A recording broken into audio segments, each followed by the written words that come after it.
Welcome to another episode of This Is Our Year. I'm your host, Michael Kurland. Joining me as always is my counterpart, Doug E. Fresh. What is going on, Douglas? How are we doing today? What is going on, Mike? We're doing really well. How was Cabo? Cabo was good. But I have a major announcement. Uh-oh. Yeah. Wait. Bigger than last time. That was a pretty big announcement last show, I should say. It's not bigger than last time in terms of life, but it's still a big announcement. So, I am, I don't know if it's on the wagon or off the wagon, but I'm taking a little break from drinking. Dude, podcast canceled. I'm out. Tune out now, yes. But so you're going to have to carry the weight for This Is Our Year and the audience. But what I will do is I would like to just let the audience know for the next few episodes while I'm taking my break, if you guys need any recommendations, please hit me up, on the Instagram or Twitter or any other handle, the YouTube page, and ask me for your recommendations. I'm great with pairing wine with food. But Dougie, you're going to have to hold down the fort with the beer recommendations for the next few episodes. So what are you drinking today, Douglas? Oh, Mike, you're killing me. Fine. All right. Well, I don't think we've done this one yet. But we did it on, I think during season 0 when we were getting ramped up. So you might recognize the can. And you definitely recognize the brewing company. I've talked about these guys before. So we have this beautiful Topiary double IPA, 8% from, once again, New Park Brewing. I love these guys. I'm starting to be a broken record about these guys, but they do really good beer up in West Hartford. I always forget which Hartford they're in. So we are cracking this, and we are putting it. Someone went shopping. Someone went to the Seven Lions. So nice. Send the beer guy. I love it. And we got a new shirt for the show too. Perfect. And for our first Mets game next week. That is true. Yes, we will be coming at you guys next week from New York City, as I will be flying cross country for some other business ventures. But Douglas and I are going to be attending Mets Mariners on the 13th. So hold on. Wait, can you drink during that? Nope. Oh, no. Man. No. I'll be your DD, and you can drink, and I'll just make sure that we don't end up in any places of shade. Ill repute. Well, that's actually a decent segue for what happened to the Mets last week. But maybe we could get to that a little later. No, get to it right now. What do we miss? What happened last week? I know we picked another Phuck beautiful Ben week. Phranklin. Not to record, but that's right. Phuck Ben Phranklin, indeed. The Mets, as everyone knows by now, and this, by the way, this is Wednesday, May 4th. We're recording. Mets, they used 5 pitchers, but second no-no in franchise history. Did you watch? I didn't. I know I was in Cabo. I watched the condensed game version, and it was also the first round of the draft. So I was out to dinner with my wife, and we went with another couple down to Cabo, and I was as about unpresent as I could be during dinner because I'm just checking my phone. Oh, what I can't imagine. No. Yeah. What are you doing, honey? Nothing. Especially that draft with 4 and 10. Dude, we'll get to that. I mean, that's what I'm more jacked up about the draft than I am about a fucking 5-pitcher no-hitter, and that's same here. Same here. We're going. We're saving the best for last here, but yeah, man. I same here. It was this. I was home, loser Friday night with Jenny. We were just watching TV, and I had I had the draft on too, obviously, because the Giants. I was waiting for the Giants to pick, and they kept annoyingly trading back at the time. The Mets on B screen. I even had a third screen checking in on the Islanders' last regular season game. But yeah, I noticed it around the 5th inning. I think when pretty much everyone did, and pretty much got locked in. And I actually missed the Wan'Dale pick because the Mets have become, for some reason, I had that feeling again, man. Just like 2012, and I think I pointed it out to you there in person when Johan, and maybe I said it, jokingly, because I think it was like the 3rd or 4th inning, but I pointed up and I was like, hey, no hitter, man. No hitter tonight. Mm-hmm. You said you found video from that game. I did. We're going to, maybe we can pause right now to play it. Anthony. Yeah, we'll have to splice that in with your two pixel video from 10 years ago. Dude, from my probably Google 2 Pixel or whatever the hell it was. I think it was a Droid at the time. 2012, all kinds of low res action of us freaking out after the last strike. It was really cool to like go back and look at that. It all came rushing back, and that was a crazy night.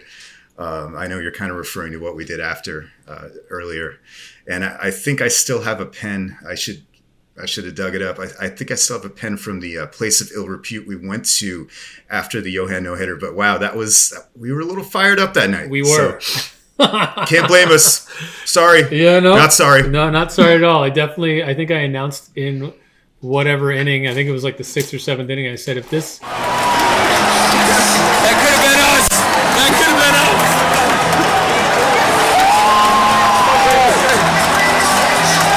Hold on. Take the picture. Proof of life.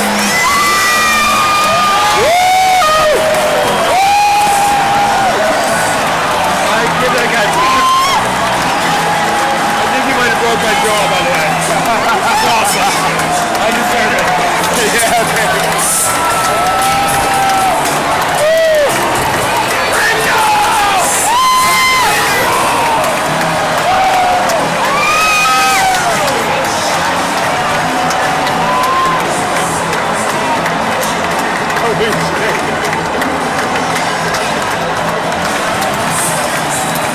No-hitter happens. We're going to insert name of place of ill repute after the game, and you were like, "F yeah, we are," and we did.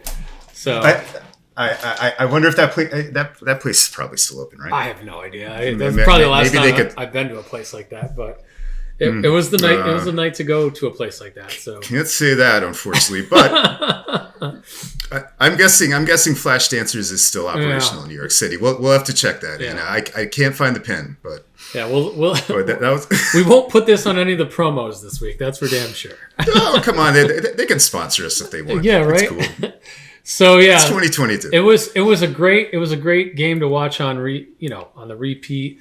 And the Mets are just, I mean, aside from today, which I don't know who the hell schedules a doubleheader in the middle of the middle game of a 4 game, 3 game, 3 day, 4 games in 3 days.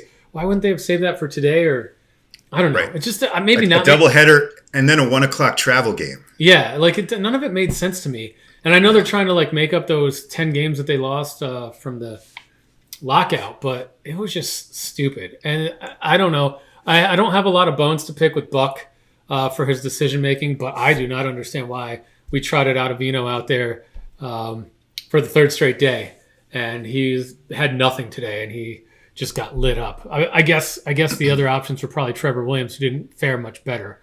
But yeah, pretty much. They're him or like Medina. I guess they would have saved maybe Smith, Lugo, or Diaz for later. But you got to get through that 6th inning, and that didn't work. But that's fine, man. That's like the only thing we have to complain about with this team right now, right? Yep. Seriously, I mean, it's all nitpicky stuff. Oh, we had a couple games where we didn't get any hits with runners in scoring position, but that's not been the norm as it was the last couple of years. Our bullpen is questionable at best, but our 7, 8, 9 guys are Lugo's come around, which is good to see. Drew Smith has been lights out this year. Lights Spotless. And Diaz, I think he gave up one. I think he's blown one save so far this year, and so can't really complain about that. And the team's hitting, team's getting on base, they're doing all the little things. Today wasn't their day, but 18-9 after 27 games. Sign me up. I'm happy. We're in first place. Sign me up. Yeah. It's a 4 or 4.5 game lead, depending on what the Marlins do. I found it interesting. Yesterday, one of the games, they were talking about Drew Smith and how, this is year 3 after Tommy John, and he just came back this year and just realized he was throwing harder. Do you remember how we got him? Lucas Duda, trade deadline. Picked him up for Lucas Duda, and the guy, had 3 years after Tommy John. And he was the year that we got him. His numbers, I think he was in Double-A for Tampa. were really, really good. And he was always just like a late inning guy. And, Tommy John working his way back, but he looks great. He looks great this year. He's dealing. Yep. And he's kind of – did you see that picture of the 5 pitchers in McCann? Yep. After the no-hitter, all lined up? Yep, he's tiny. It was like he looked like one of their like legal counsels or accountants. Him and but even Joely is even smaller than him, and he looked like he was wearing his pajamas. But Tyler is also 6'7", 6'8". Yeah, he's a monster. Yeah. It was quite the crew, and that was cool that they had they included McCann in that, obviously, because he had to do a lot of work. Yep. And the Phillies did a lot of work. It was a really weird no hitter, right? 159 pitches. I mean, that lineup's no joke. Yep. They were fighting all night. I mean, maybe a lucky no hitter, but Nimmo had a couple really nice catches out in center field. Robbed at least one hit, and there was a couple other ones that he just tracked the ball really well. He's become a really good defensive center fielder. He has. The catch he made yesterday in the doubleheader up against the wall. I don't know if you saw that, where he got turned around and he jumped and leapt at the wall. It would have been a double, but he brought that one in. That was beautiful. So he looks. It was. It sounds like they have him playing a little deeper than he's used to, and it's looked good. Yeah, I mean, Buck is. He's taken this team that had so much potential, and he's actually turning that potential. I mean, the players are playing, right? But he's putting these players in the position to turn their potential into, play on the field. So yeah, I love it. Yeah, you got to love Max getting tossed yesterday too. I don't think that'll be the last time. I think Buck said that too. No.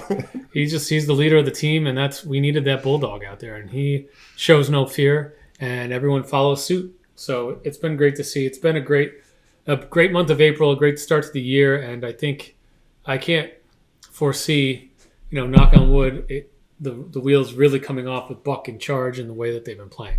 So well, thanks for saying that. I was going to say, maybe in the past, a game like today where they were cruising along once again, and then they had that meltdown in the 6th, and maybe the team nosedives after that. I don't see that here. They do have to go to Philly though. It's going to be a really tough weekend. Yeah, and I'm okay with it though. Like let's go to Philly. Let's take another series, or see what we can do, and hopefully we walk out of there with two wins, and that's just win 2 out of every 3, right? That's 667. We'll baseball. take it. Yeah. Especially with this, with the way the starters are performing. You're right about the bullpen and the guys left on base. One other thing I'll mention, they're not hitting any home runs. It's kind of weird. I think they're in like the bottom 5 in the league. And so when they're doing that, when you have this record with them really not juicing the ball, that's a good sign too. Yep. So it's going to come though. That power is going to come. Escobar, Davis, Alonso, you can't expect those guys. Marte, those guys are all going to hit. Connor just got his first. Yep. They're all adjusting, but they're looking good. And I mean, every night's been fun except today. Yep. It's a good thing the game was over early, so now I don't have to toil in it all evening. So let's just do some housekeeping here, Dougie. Let's talk about the Isles. Season ended. I honestly don't even have any fucking idea what their record was, but they missed the playoffs. They were a bullet to ninth place in the conference, I believe. You know what? I didn't even check either. But at the end of the day, maybe they're 10th. Yeah, I think they have. But it wasn't close. It wasn't close, and I think they have a couple of moves. They have about $8.2 million of cap space after re-signing Bellows and Noah, which maybe they won't sign Bellows. I don't know, but they're definitely re-signing Noah, and that's going to probably cost them $3 million a year on a bridge contract. Bargain. It's a bargain, and it'll get us about $9 million in cap space. And the beauty is, we don't have a lot of holes to fill now that everyone's come back. We got 2 defensemen, and if Salo makes the jump, we got 1 defenseman. 1 defenseman. So other than that, there's not really a lot of openings on this team. So there's not. To quote Lou a couple of months ago at the trade deadline, they're going to make hockey trades this year. So we'll see where it shakes out, and we'll do a whole off-season episode down the road. Yeah. So we'll close the books on the 2022 COVID, screwed the Islanders 11-game road trip, 13-game road trip to start the season, and we'll look at 2022, 2023. So if you're an Islanders fan and you want to be optimistic, it was a tale of two halves. They were obviously terrible the first half, first 40 games. They played at 100-something point pace, I believe, for the last 40. Guys were scoring again, like Palmieri, who like took the hurt or whatever. He just wasn't there the first half. And I'm mostly with you. I'm always worried about how they're going to manage the offseason, right? So that's nothing new. Lou hasn't steered us wrong thus far, as much as like I got on him a little bit at the trade deadline. He's making the moves. He wants to keep this team together, and the alternative is blowing this whole thing up. And it just doesn't make sense to do that. You can't do that. No. So, not with the top three on D and the goalie. Nope. Who finished second in save percentage, by the way, to Igor. So that just going forward, that's going to be really fun. Yep. I love it. As long as they can score and defend, and top three on D, just fill out that bottom three with Mayfield, Salo, who was playing. I think that's why I was watching on Friday. They got him in a couple of games at the end, so that was good to see. Good. We'll quickly pivot to the Brooklyn Nets. If I was drinking, I would owe 4 drinks because we didn't win a fucking game in the series. I'll chug for you. Thank you. Yeah, so Boston shut us down. And it was, our rotation was down to 8. We got killed on the boards and we got killed on defense, and they were playing iso ball again. KD and Kyrie were getting doubled every time. Everyone was standing around watching them, waiting for them to make a shot. They got to go back to the drawing board this offseason. They got a lot of free agents coming off the books. They're going to be in the same spot again next year without the COVID bullshit that Kyrie's going to bring to the table, or not bring to the table at this point. And I still like them retooling. I don't know. Nash is going to stick around. I was not overly impressed with him, but, Kyrie said it best at his exit interview. He said me, KD, Steve, and Sean are going to figure out how to figure this thing out next year. Nash is basically just a fucking cheerleader at this point. KD and Kyrie run that team, so they just need to hopefully get a little bit more innovative on offense, and they need to get people that can rebound into the arena so that they don't get killed on the boards every single night. Yeah. So...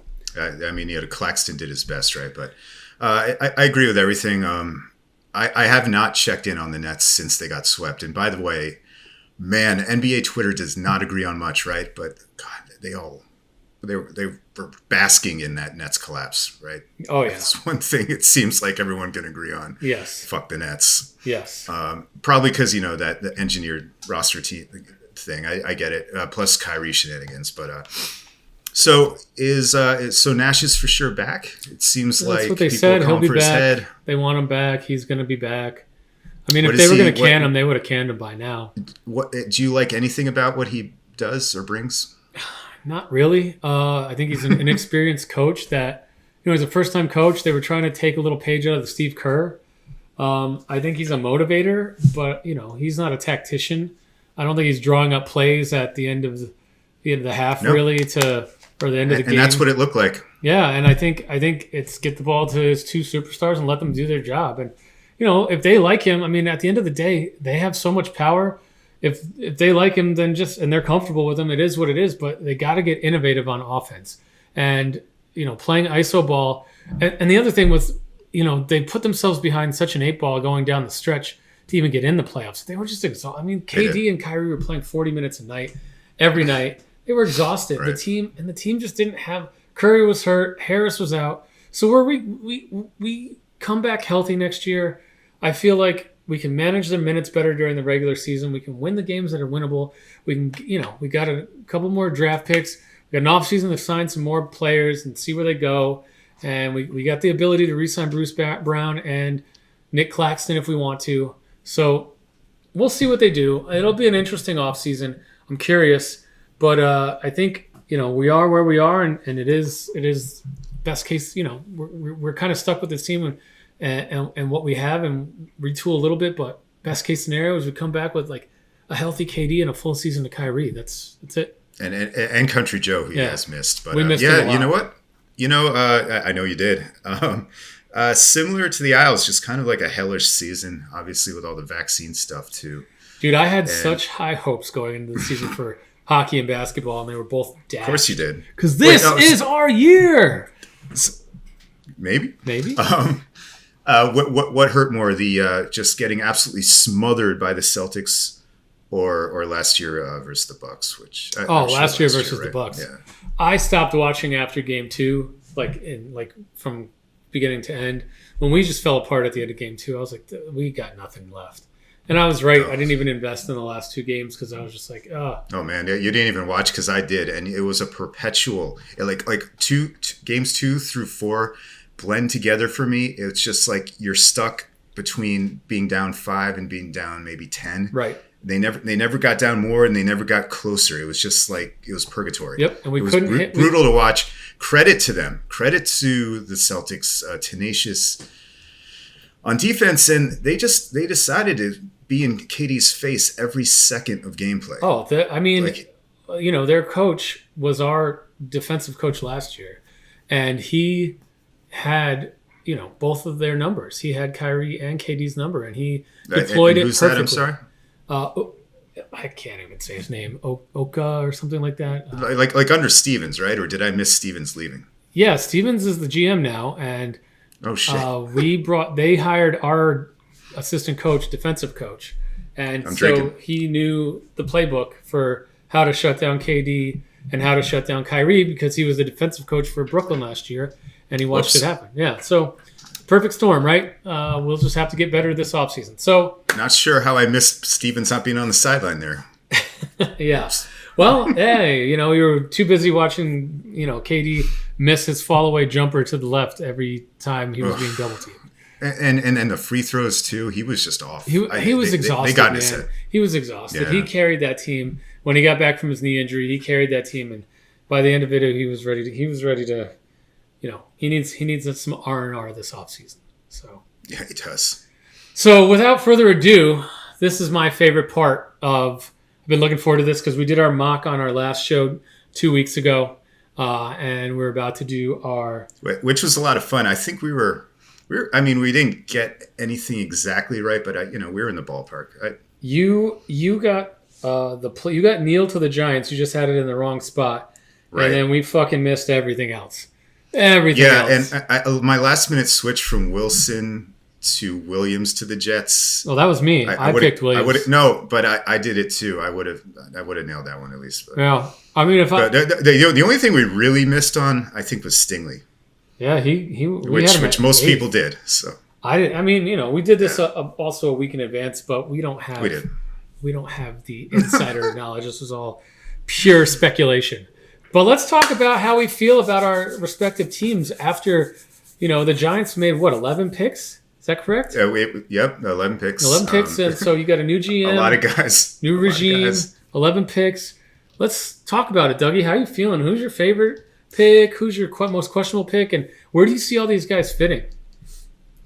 Yeah, well, I before we dive into all the players, it's just crazy how I think there's a pretty much consensus. And I know maybe the Giants draft was a little more controversial, especially at round 2 and on.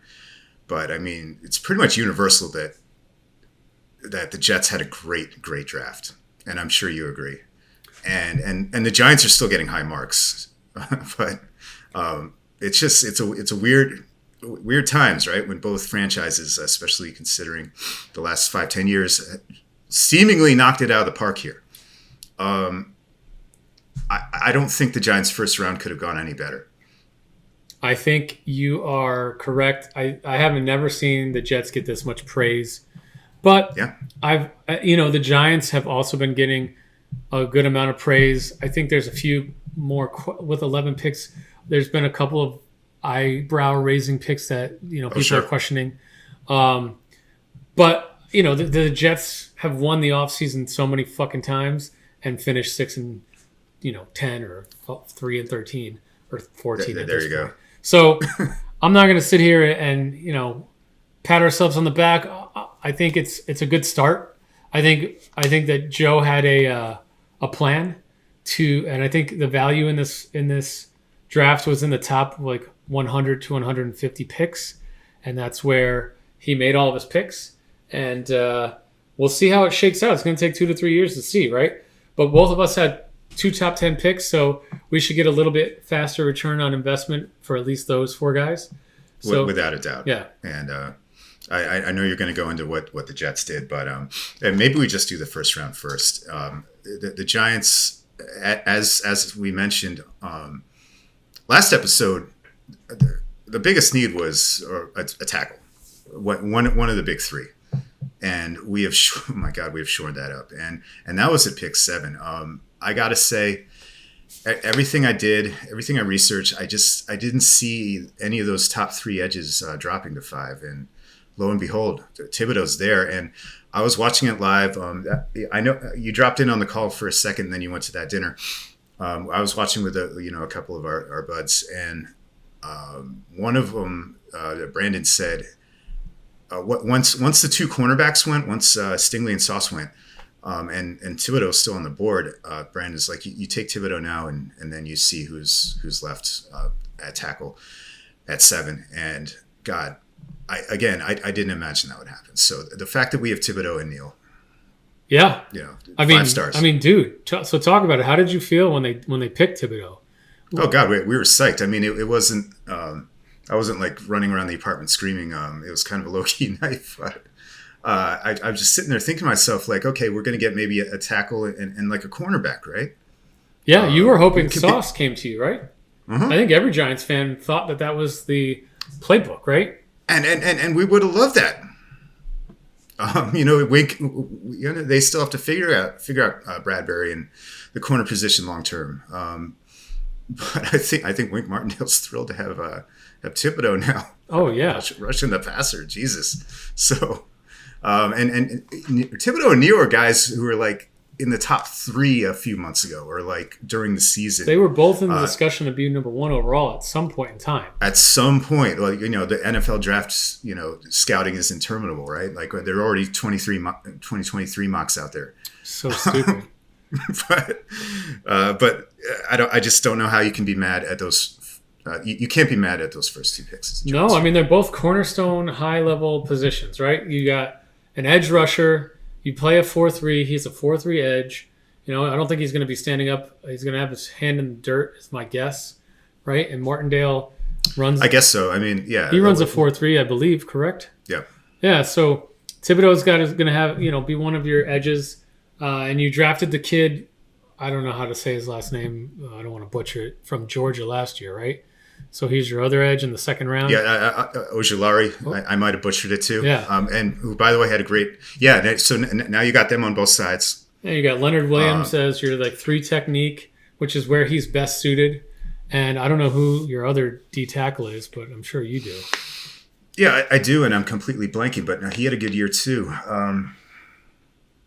Hold that thought. Yeah, but you picked up Evan Neal, and that was your biggest need was right tackle, right? Because Solder retired or moved on or whatever he did, and he wasn't. Yeah, so I said this last time. If they had missed on all the tackles for some reason, that would have been a failure this year. They had to shore up the other side. So we got Thomas on the left now. We got Neal on the right. I mean that's looking real good, right? Yep. And offensive line has been your biggest bugaboo for years, forever.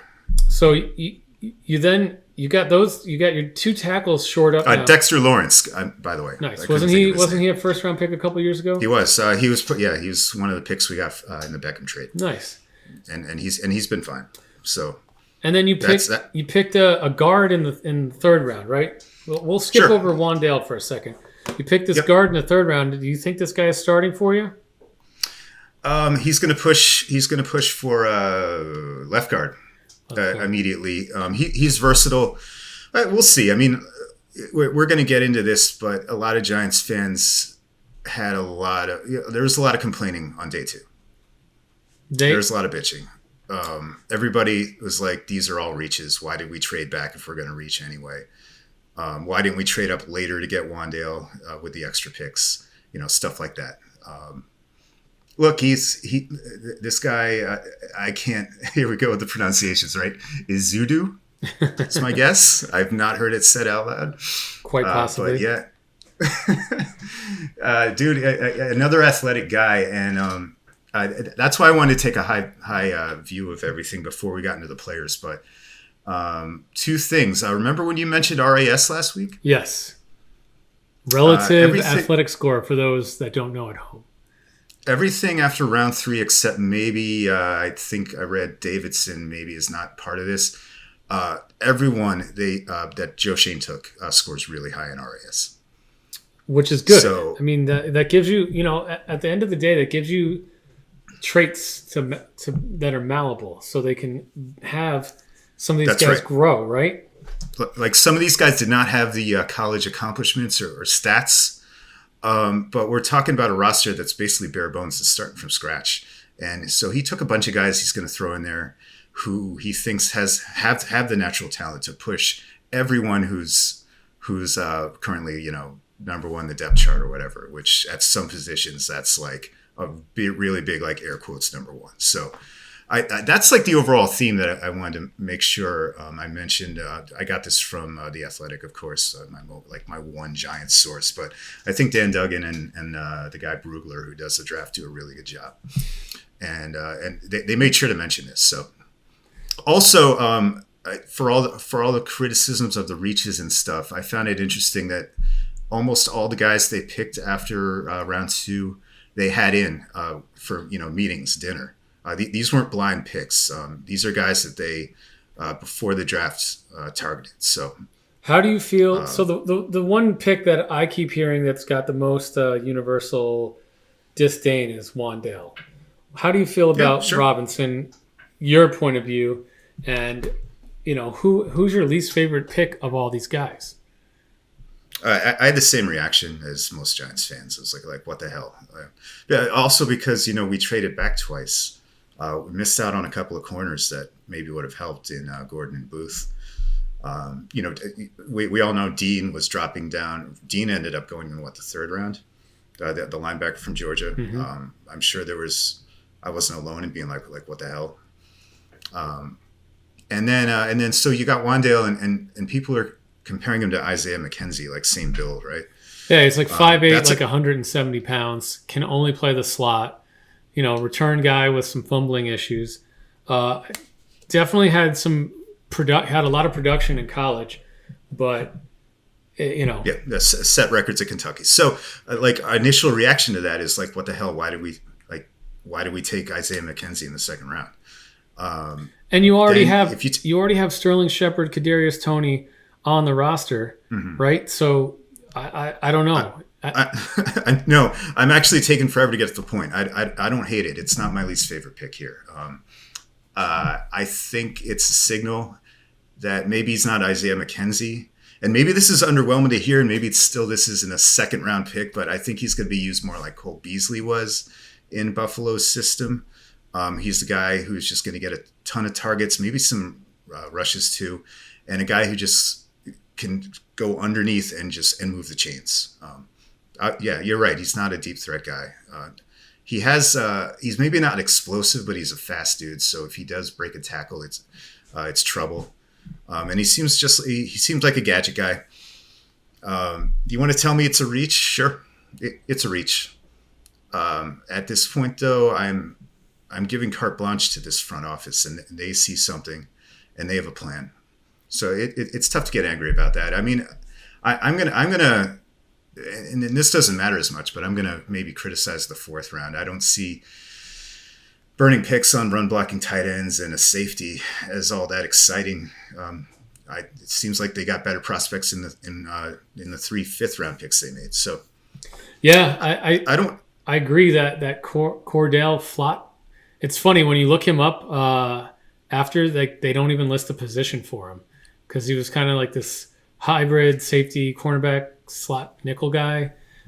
So they don't really know where he's going to play. You're thinking of Dane Belton, actually. That was the 4th round guy. Flott's a nickel corner from LSU. Yes. Who went in the 3rd. A 3rd round guy. Okay. My apologies. But so you don't like Daniel Bellinger, the San Diego State kid? I don't know. I just maybe he's good. I don't really hate any of these picks. I'm giving a lot of leeway to these guys, but just a guy who's just kind of a run blocking tight end. Okay, fine. Maybe we could have gotten that later. Maybe he develops into a guy who can catch some passes, but it seems like Ricky Seals-Jones and Akins are going to be the pass-catching tight ends, at least to start. So if we're going to run the ball a ton, I guess it makes sense. I believe he did score very high on his RAS as well. I believe. Oh yeah, no, he's an RAS guy. So look, again, I no hate today. Good. I know it's fun. I know it's fun to shit post on Twitter and like, oh, I had this guy higher. Like, why the hell didn't they draft this guy? But I ain't mad. Good. I thought it was a really good draft. So good. Yeah. Look, I've never seen these guys play though. So I mean, take most that's the case with most of the pundits out there. There was a guy on Twitter yesterday that was just absolutely murdering the Jets draft, and you could tell like he was just going based on like the fact that we picked a running back in the second round instead of looking at like what we brought to the table. And even you could tell he never even looked at the rosters. Like he was like, the Jets suck ass verbatim. And how do you take a running back in round 2 when there was like other edges? And it was just like, yeah. Hey, look, we're part of that noise, but look, we're trying. We're trying here. We're not just like firing off shit posts, I hope. I mean, I was listening to Brugler, who you mentioned before, and Zerline's podcast earlier today, and that's what Zerline was, and he works for the NFL Network, NFL.com, and he was saying, there's 2 ways that the media now, goes about their business in the draft world. And one is they try to get likes and clicks, and they just take the loudest take. The churn. Yeah, the loudest take. And then there's guys that are trying to like get it right. And he said, between those two, they're trying to get it right, and they don't care if what they say is not popular. And they both said that they didn't think Malik Willis was a top 32 guy. I think Brugler had him at 32. I think Zerline had him drafted at 20, but it was as a reach. And they both said he went where he was supposed to go. And, that may not be the most, popular take, but it's the right take, they think. And that's where I want to get my information from. I don't want to get my information from some guy who's yelling and screaming just to, like, cause an argument, because that's what our society has become now. Is like, take a side and fucking go all in on whatever side you choose. No, of course. It gets the engagement. Plus, quarterbacks are sexy, right? You got to throw quarterbacks into the first round. But it looks like the NFL GMs agree with you, with Brugler, with Zerline. What was it? Kenny Pickett to Pittsburgh, and that was it? Kenny Pickett to Pittsburgh. No quarterbacks in the second round. And then we had about 3 in the third. And that was where they were supposed to go. Corral and Ritter and Willis all went in the third, and they all went to the spot that makes the most sense. And the biggest thing everyone said was that these guys now are not under the gun. The only one that's under the gun is Pickett, and I think he's going to do fine in Pittsburgh. I think he's dropped into the ready-made place. He's already played at Heinz Field for his whole career, so he understands his home field advantage. He's a local boy. Pittsburgh loves local boys. Is he going to win a Super Bowl for them? I don't know, but I think he's in the best spot that he could have landed in. I think Ritter is in the best spot he could have landed in Atlanta. And the good thing for Atlanta is Mariota can train him up for the next year or 2. And if he's not the guy, and they stink this year, which it's completely possible, they can draft they can draft another quarterback. And that same thing goes for, Willis landed in Tennessee behind Tannehill, who came out yesterday and said, I'm not, my job's not to be his mentor. Whoa. That was the first half of the quote. He said, like, and that's the thing about getting engagement, right? Right. Did you hear the second half? Mm-mm. Oh, he's like, well, it's cool if he learns stuff from me. Oh, yeah. He said if in the process of him being in the same room with me, he picks some stuff up, that's cool. I don't know. I just think, like, Brett Favre did that numerous times. Oh, yeah. He did that with Rodgers. Was pissy about Randolph getting drafted. Yeah, I mean, at some point, you can't play football forever, and if you can, then beat the guy out and be the better player. And if the politics have the guy want you out, the team wants you to move on from you, then go to the next place. But I'm all over the place with that. So I think the quarterback class was awful this year, and I think we're starting to see a shift in general in quarterbacking and what teams think of quarterbacking. And I think if it used to be 5 years ago, there was, teams would go all in on shitty quarterbacks like Kirk Cousins and Ryan Fitzpatrick, and the only people that would shake loose were like Josh McCown or like Tyrod Taylor. And you had to like sign those guys to be stopgaps and kind of punt the season until you got to the draft and you hope that you were in a position to get up and take one. And now I think there's enough teams are starting to realize they don't want to invest in these guys, the amount of money that it costs. So they'd rather take a Teddy Bridgewater or like a Ryan Fitzpatrick and play 2-3 years and get average quarterback play and pay them an average salary and do that until they can get up in the draft and go for that guy. If that guy doesn't work out, try again next year or the year after. So, yep. And as you mentioned, bridge quarterbacks, Trubisky in Pittsburgh is a perfect guy. You know who else is a good bridge quarterback? Who's that? Daniel Jones. Yes, he is. We'll see. I think they didn't pick up his 5th-year option. They still have 2 years of control over him. It's funny. Right. They say like the 5th-year option is a thing of the past, and it really is. Last guy that the front office actually moved up to grab was Lamar. It's been a while now. So I think, by the time these quarterbacks get to their 4th year, if they're good enough to be the franchise quarterback, they're getting an extension. They're getting paid. Yeah. So that 5th-year option, if your quarterback makes it to the 5th-year option and the team doesn't know, I mean, what? That's not. You're doing something wrong. Right. So I don't think it's. I think that's a thing of the past. I think if you have conviction in a quarterback, you're going to get him. You're going to go up and get him. But we're way off topic here. We're way off topic. Maybe a good segue is late in the round. You guys were able to trade up to get Jermaine Johnson, which what a hell of a move. Oh my God. Yeah. I wish the Giants had done that. So we don't have to start with him, but yeah, if you want to get into the Jets picks, man. Well, it was. I don't want to sound like a homer, but it was genius. Douglas. The way Douglas saw the draft board, it was like he was in the fucking Matrix, which I watched Matrix Resurrections on the flight home from Cabo. That was a bad movie. I'll just leave it at that. I'm with you. We could talk about that, but let's stay on topic. Okay. It was so bad. It was just so bad. There were moments where I watched it real late night. I think when I had COVID. And I was laughing at the screen, but like laughing at the movie, not with it. I'm like, hey, you got to be kidding me. Anyway. I mean, the whole movie, you could see they like did it. They like made fun of the fact that they were rebooting it. Oh yeah, no, it was meta at first. I'm like, okay, maybe this might work. Right. When Mr. Smith was talking to Mr. Anderson about Warner Brothers has an option and they're gonna make us do this with or without you. And I was like, oh my God. So fucking self-aware. Yeah, right? Exactly. We're gonna do this and we're gonna money grab. But it was just fucking bad, dude. It was bad. Sorry, Keanu, I love you, and I'm sure you got forced into that with some contractual obligations. But that was no shade to Neil and Infinity as Roddy White once called him on Twitter. But yeah, that was ridiculous. It was ridiculous. Anyway. When they flew away at the end, I don't even know how it fucking ended. Like, we're gonna redo the Matrix. Like, what? What the fuck are you? That's what you were fighting for? You're fighting to redo the Matrix so that the fucking people that are living in the Matrix that are fucking human batteries can have like a better life? Like, what the fuck are you talking about? Dude, I didn't even get that deep. When they started flying out, yes, I remember yelling this out. I was like, Gen X is back, baby. I don't even are you doing? Keanu's holding on to Superman Trinity shit. And he's like, I'm not doing this. Are you doing this? I was just like, oh my God.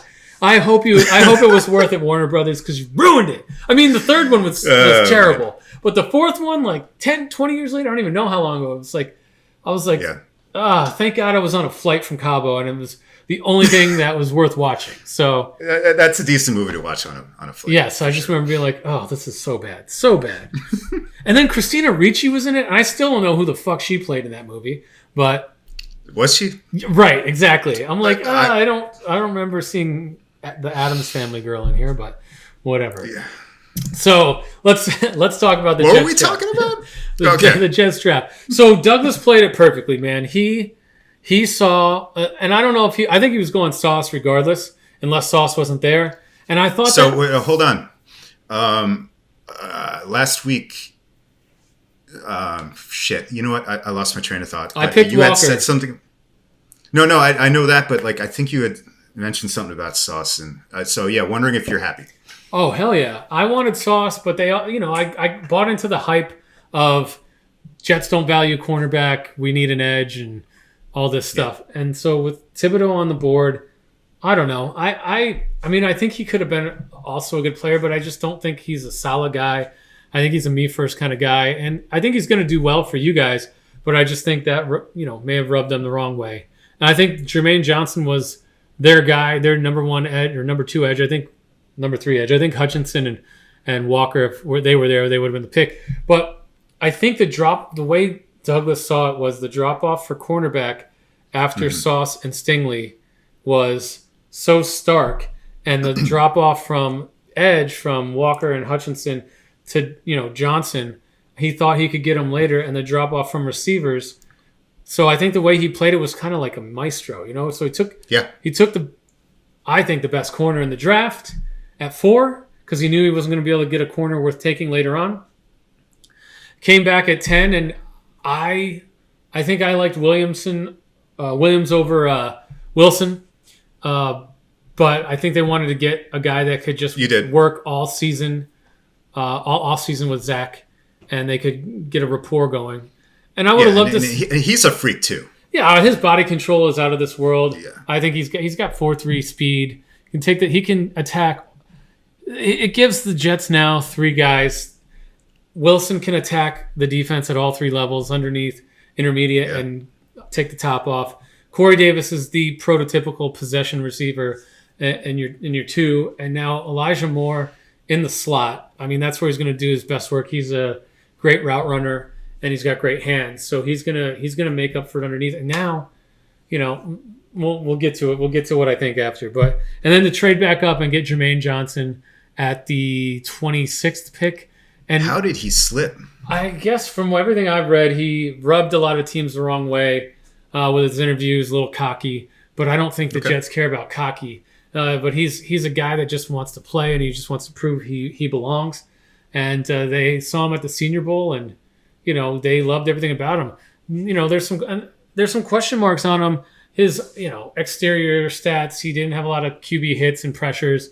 He got a lot of cleanup sacks where he was the guy that chasing him down, but he had a motor that doesn't quit, and he's a great edge setter for against the run. And you got him and Carl Lawson now, and Quinnen and JFM on the interior. That's a damn good line. Looking pretty good. We filled a lot of holes in that first round, and we didn't give up shit to get him. We basically gave up a 5th round pick to move up 12 picks from 35 to 26, 9 picks. And that's the most annoying part, because the Giants could have easily done that too. Yeah, and we swapped places in the 3rd, which it was 30 places in the 3rd, so it was a big. We went from the top of the 3rd to the bottom of the 3rd. Still. Yeah, I mean, I'm not complaining. You ended up getting your edge, and you got that corner, and you got that receiver. I mean, yep, and those were A+, right? Dude, going into the first round, it was a choice between two of those 3. And the fact that we walked out of the first round with all 3 of those things with all 3 lined up, I was ecstatic. And I'm watching from the phone at dinner, and I'm like, Jets are on the clock again. Like, what? Okay, and then I was in a conversation with my buddy, and I'm like, hold on, and I kept refreshing my phone over and over, and I'm like, it's got to be Johnson. Might have lost Mikey. Johnson. Yeah, so to get Johnson at the end of the 3rd, I think what it showed from Douglas's point of view is. There was, like I said before, about 100 to 150 players, and there was, they had a top 8 grade on Wilson, on Johnson, and on Gardner, and to get all 3 of those guys in the top 26 picks and only have to really give up a 5th and swap places in the 3rd was just maestro. He was pulling all the right strings. And then 2nd round to go and get the top, you got the top cornerback, the top receiver on a lot of pundits' boards. A top 4 edge, and then you got one of their top edges, and then they got the top running back in the 2nd round, and all they had to do with you guys was trade a 5th round pick to move up 2 spots to jump the Texans and pick up Breece Hall, who, I mean, you want to talk about athletic scores, that guy off the charts. hasn't been a guy like him since Saquon in terms of scoring that high. And sub 4.4 speed, got the shiftiness, got hands to catch out of the backfield. Was scored a touchdown, and I want to say it was like 40 straight games or 30, 37 straight games. Some crazy. He's got the record or that he had scored since his freshman year. He hasn't not scored a touchdown since his freshman year. And to team him with Carter, I mean, dude, we've put everything in place on the offense now for Wilson to be successful. So it's all there. It's all there. Between the 3 receivers I just talked about, the 2 running backs I just talked about, and then to get Ruckert at the end of the third, who's a Long Island guy who wanted to be drafted by the Jets, and he's our 3rd string tight end behind Uzama and Conklin. There's no fucking holes on this offense. There's none. Everyone's feeling good.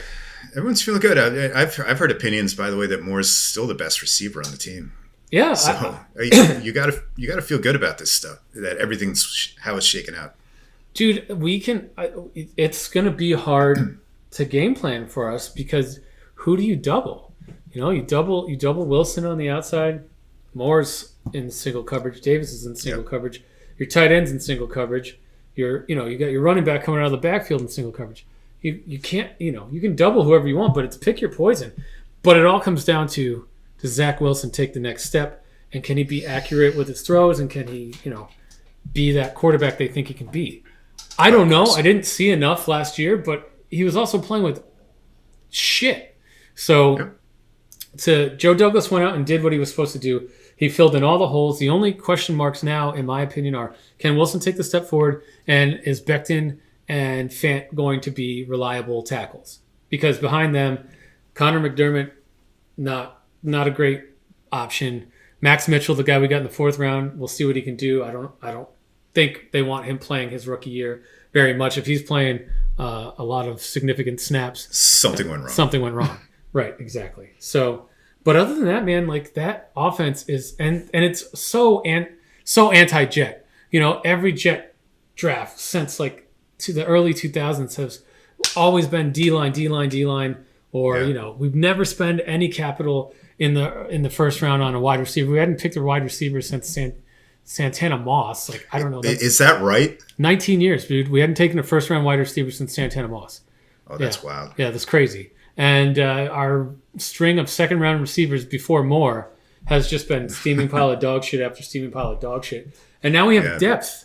We have depth at every position except tackle. So, as long as the tackles stay healthy and Wilson takes a step forward, we're going to be an above average offense. I don't remember you mentioning running back, but was running back like on your mind at going into the draft? I thought we would pick up someone in like the 4th round, one of these like home run hitter guys. Maybe the kid White, Zadarius White, I think his name is. Got some speed, more of like a get outside the tackles, because Carter's a guy that can break tackles. I think he led the league in elusiveness, or was top 3 and broke yak after contact. Or yak is yards after contact, right? So I think he was like one of the top 3 or led the rookie running backs in that category. He breaks a lot of tackles. He is a little bowling ball. He's kind of like in the MJD like role. He's a bigger than MJD, but kind of a little bowling ball. Not great breakaway speed, but he's going to go in between the tackles. He's elusive, and he's going to take his lumps, and he's going to break a few tackles. And he can catch out of the backfield. He's got great hands. So now I thought they were going to get a home run hitter, but when they came back with Hall, I was like, okay, we have broken philosophy. We're going out here to get these guys, and we're giving this kid everything that he needs. This offense is set up for the next 4 years to be, what it needs to be. Now, defense is a different story, but instead of being in games where the defense had to do everything to hold it together, now we can be in games where the defense can bend and not break, and we're in these 31-28 games. Hopefully we can win a couple of those. So this is a brave new world. What is happening? It's signs of the apocalypse. The Giants and the Jets did pretty well, it appears. And I'll ask you the same question. Any picks you hate? I don't hate any picks. I think it was just out of the ordinary. We picked we didn't pick need, which I don't think we've ever picked need, but like we took an extra edge in the fourth, a guy that they really liked in Clemens. We don't need another edge, so I mean we are flush with edges at this point. So a good football player is probably going to shake loose at the end of the training camp, and we'll see who that may be. Let them play that out. So, but you really love the guy, you take him there, right? Yep. And people will say you wasted a third-round pick on Ruckert. I don't think so. Uzama's got a 3-year deal. Conklin's got a 3-year deal. Uzama's, up there. He's not up there, but I think he's 29. So you grooming a guy for the future, a guy who can be a true, inline tight end that can come be your underneath guy. I don't hate any of the picks. I think I would have liked to have gotten a tackle a little earlier, not necessarily a swing tackle, but that's ticky-tack stuff. But I love the fact that we got 4 big needs and the top 3 of the top guys, pundits, top guys in running back, cornerback, and wide receiver in the draft.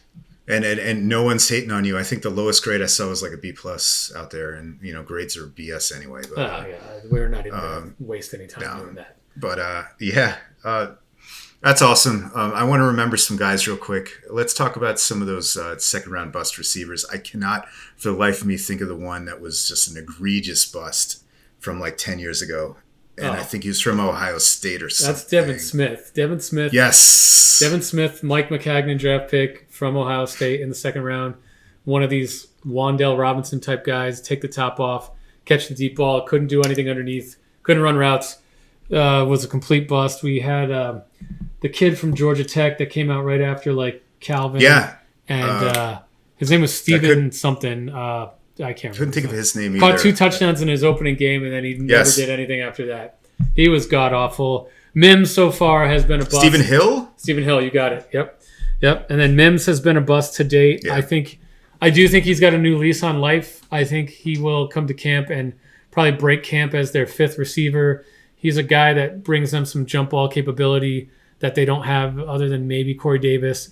I think he is a great blocker, and I think that's something that they really put a lot of ilk into for their receivers. So I think apparently he's been working real hard this offseason. Now if he comes in as the 5th guy, he can learn behind Corey. He might have a chance next year if they release Corey to be, their starting 2, and if he can learn how to run routes. But we'll see. I mean, he still looks like a bust to date. And then they drafted, these guys weren't in the second round, but Ardarius Smith out of Alabama a couple of years ago. Vaguely familiar. Yeah, Chad Hansen. I think he played for the Texans last year because he was, they were so bad. Because it's the Texans. Right, exactly. He was like their 5th receiver. It's just the litany of receivers that we've drafted. We haven't drafted a 1,000-yard receiver since Jericho Cotry in 2004, and he was a 4th-round pick out of NC State. Wow. So it's just been trash. But you're bringing the knowledge. We just remembered a bunch of guys, and I'm happy now. So yes. Good stuff, man. Again, overall, not much to hate. Not much to get mad at. Not much to hate. So Dougie, for both teams. No, for both teams. I think a lot of good stuff to look forward to. OTA is coming up, and training camp is right around the corner. It's not too far from now. So we got a lot more football stuff to talk. I want to see these guys in action. I want to keep it injury free. That's always the big thing for the summertime. Please, no major injuries to any major contributors, and we can start seeing these guys in September. So, nope. Amen. And cheers, even though you're not drinking. Cheers on the ranch water portion of the show. And awesome. Well, Dougie, it's been a great show. Happy to talk all this football stuff with you. We'll be back next week. I will be here. I'll be East Coast side on Wednesday. I don't know. We'll figure out if we want to do a Wednesday show or maybe an in-person Friday show. Let me know. Yeah, we'll talk about that offline. So, what do you got to say to the audience? We're gonna try something new. We're gonna do a Vaya con Dios. I like it. Every week. And we haven't mentioned this guy yet, but this was big news too. Robinson Cano. R.I.P. Vaya con Dios. Vaya con Dios. I love it. Another Keanu reference. All right, brother. Well, it's been great talking to you, and audience, we will see you next week.